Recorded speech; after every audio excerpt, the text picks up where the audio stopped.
Just migrant workers and illegal aliens got 100%. But since I took office, 100% of all net job creation has gone to American citizens. How about that? Now, how about that? Even I will give myself a hand. Now, think of it. 100% went to American citizens before 100% went to people that came into the country illegally. Again, many of them from prisons, many of them gang members, drug members, Tren de Aragua. More Americans are working today than at any time in the history of our country. That's why when they ask about the economy, you know, you have fake polls. How's Trump doing? You hear these numbers. How's Trump doing on the economy? I was interviewed by a very hostile group today. I said, why am I doing these people? They're hostile. But they were relatively fair because they can't beat you. I don't mind. I can be interviewed by anybody. Were you concerned if you're doing badly, you don't want to be interviewed by bad people. But they can't do anything to you because the numbers speak. It was Politico. I did an interview today. It was a good interview because they have no ammunition. The one person said to me, it's unbelievable. Our economy is unbelievable. There's never been anything.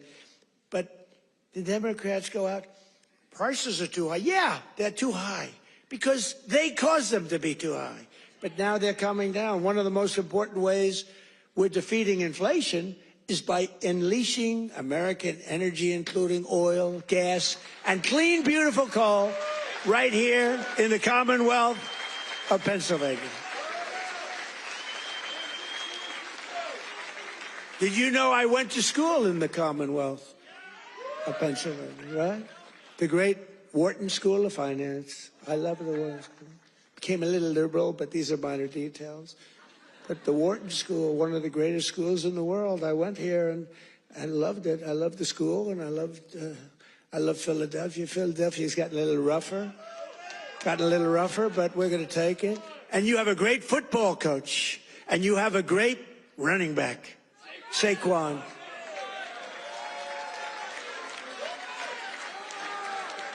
You know, I got to know Saquon a little bit, and my hand will never be the same. I patted him on the back. I said, Saquon, let's go. You're my partner today. Let's go win. Because it was like I hit a piece of steel. I said, what the hell is with you, Saquon? That's pretty, he's good. But he's a better football player than he is a golfer, trust me.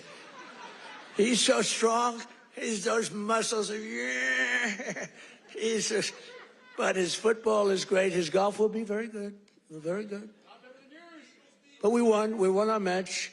And you do have a great coach. I was with you, Coach. I got a little streak going here, but that'll change. But he's a great coach. Well, you won the whole deal, right? I got to know him last year when he came to the White House, and I said, this guy's he's a real leader. The players loved him.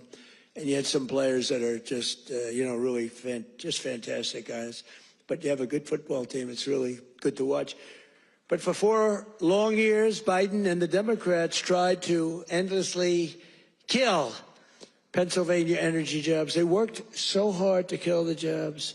They wanted wind all over the place, you know. Let's go buy those windmills for millions of dollars each from China.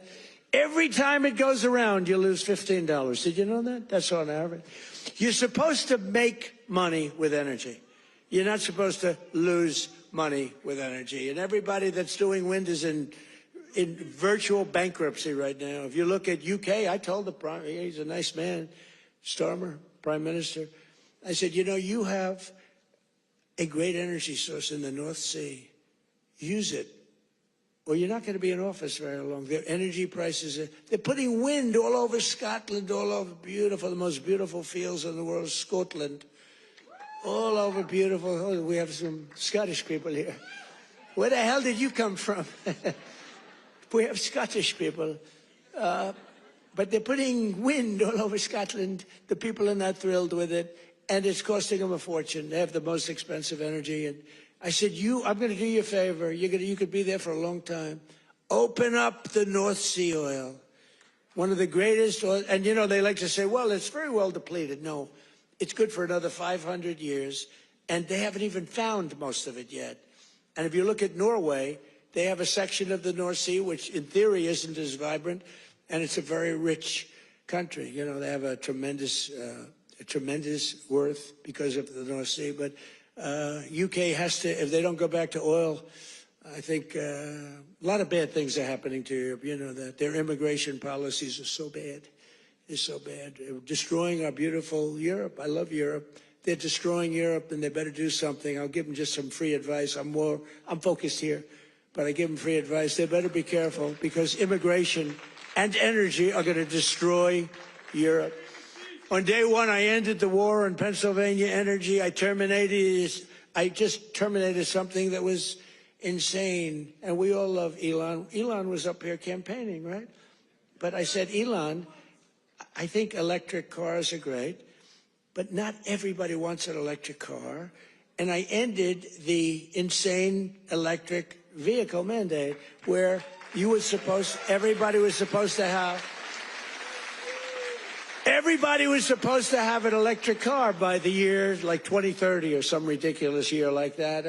It's just not going to be that way. I don't think it'll be some like hybrid, some kind of like gasoline powered. I mean, the nice thing about gasoline is we have 2,000 years worth of we have more gasoline, we have more oil and gas than any country anywhere in the world. Is that right? And they want us to go to batteries. Let's go to batteries. We don't have battery content. So let's go to batteries, according to these morons that were in our country. Let's not use oil and gas, which we have more than any country in the world. Let's go to batteries. Well, we have to go to the Congo and get it from China. But I actually stopped the war with Congo and Rwanda, and they said to me, please, please, we would love you to come and take our minerals, which we'll do. But I stopped the Green New Scam. It's a total scam.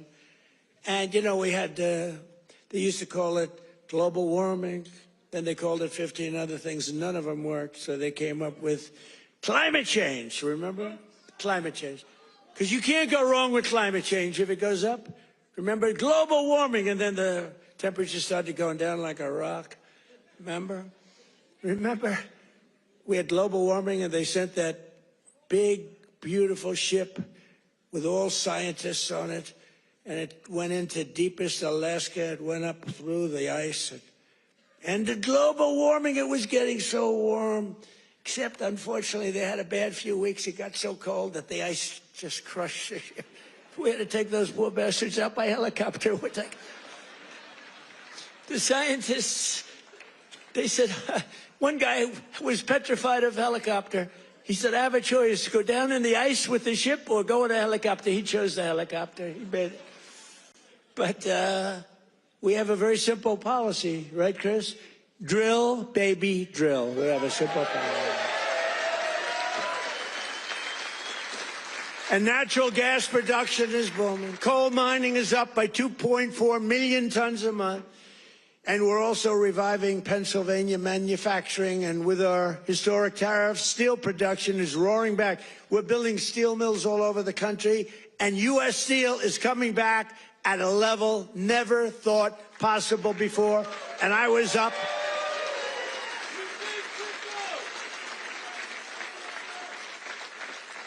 And I was up here and with the workers and with Selena. Do you know Selena? Does everybody know? And with some other people.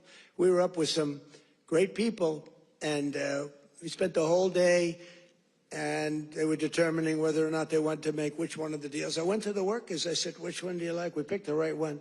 As I said before, billions of dollars they're spending. And the steel workers are doing phenomenally better. I think you're going to do better than you've ever done before. You were losing all of your steel. If we didn't have tariffs, you would have no steel. We wouldn't have one steel mill anywhere in the United States. And that would be really bad for, Scott, national security. We need, the one thing you need steel. You know, you can give up certain products. You can give up pencils. That's under the China policy. You know, every child can get 37 pencils. They only need one or two. You know, they don't need that many. But you always need steel. You don't need $37 for your daughter. 2 or 3 is nice, but you don't need $37. So we're doing things right. We're running this country right. We're also putting thousands of dollars in the pockets of hardworking Pennsylvanians with the largest tax cuts in American history. That's no tax on tips, no tax on overtime, no tax on Social Security for our great seniors, no tax. And all of that kicks in on January 1st. You know, it hasn't kicked in yet. I mean, we're doing great, and it hasn't kicked in yet, and it's amazing. And it's one of the reasons they said, sir, would you mind going on the trail? And I actually like it, you know. I have fun.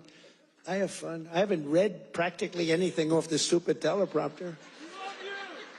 And then my speechwriters they're getting awards for some of the finest speeches, and I haven't even read them. And the award for the finest writer in the history of speech making, Ross. Where are you, Ross? Are you here, Ross? Where the hell is Ross? Ross, are you here? Look, first time I've ever introduced him. Ross, get over here. I got it. He's a young, handsome man. He's the greatest. Thank you, Ross. Very low-key guy. Thank you. Look at Ross. He's so shy. I can't believe it.